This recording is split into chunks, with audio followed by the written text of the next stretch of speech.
Naglibot po ngayong araw si Pangulong Aquino sa mga evacuation centers sa Zamboanga City kung saan ay nagbigay siya ng tulong sa mga inilikas na residente tulad ng pagkain, gamot at iba pa. At para bigyan tayo ng mga karagdagang detalye, nasa linya ng telepono ang ating kasamang si George Bandola. Magandang hapon sa iyo, George. Magandang hapon, Haji.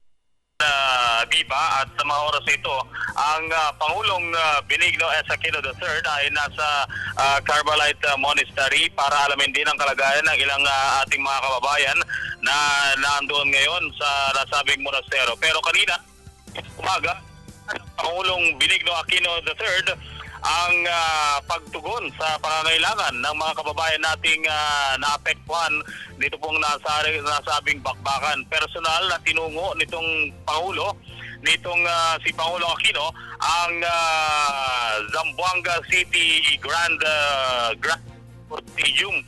Sports Stadium na kung saan nandoon ang may 44,000 individual o humigit kumulang sa 10,000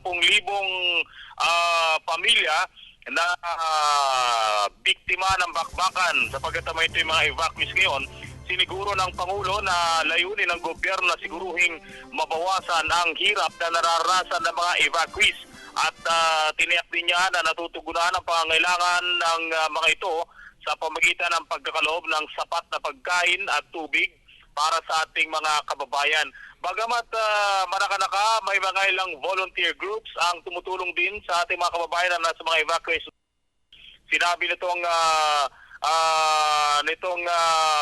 ating Pangulo na sapat ang pagkain pwedeng lutuin ng ating mga kababayan at lalagpas pa ng 2 linggo ang supply ng gobyerno para sa mga ito at sa ilan pang mga pangangailangan. Tiniyak din ng Pangulo na hindi magpapabaya ang pamahalaan para sa pangangailangan ng libo-libo nating mga kababayan na naapektuhan dito pong nasabing bakbakan. Sa mga oras na ito ay ang mga kababayan natin bukod doon sa mismong pagtira sa grandstand, may mga ilang naglatag din ng kanilang mga tent sa pinakagitna ng Oval Stadium upang doon ay makasama rin yung kanilang mga pamilya. Pero ang problema lamang dito, Haji at Abiba, bukang karamihan sa ito ay wala nang babalik ang tahanan dahil sa mga oras na ito, meron pong ikapitong sunog na nangyayari ngayon sa Barangay Santa Catalina dito pa rin sa Zamboanga City. Kahapon yung sunog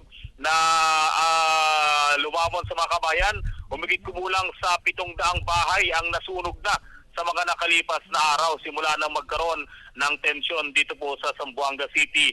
Tiniyak din ng Pangulo na kasama ang mga opisyal ng Western Mindanao Command, si Defense Secretary Voltaire Gazmin, si DLG Secretary Marrojas, kaya rin si DSWD Secretary Dinky Silvan at si Mayor Ben Climaco na nasa kontrol o kontrolado pa rin ng pamakalaan ng sitwasyon at sapat din ang puwersa para tugunan ang mga atrocities ng mga kalabang rebelde.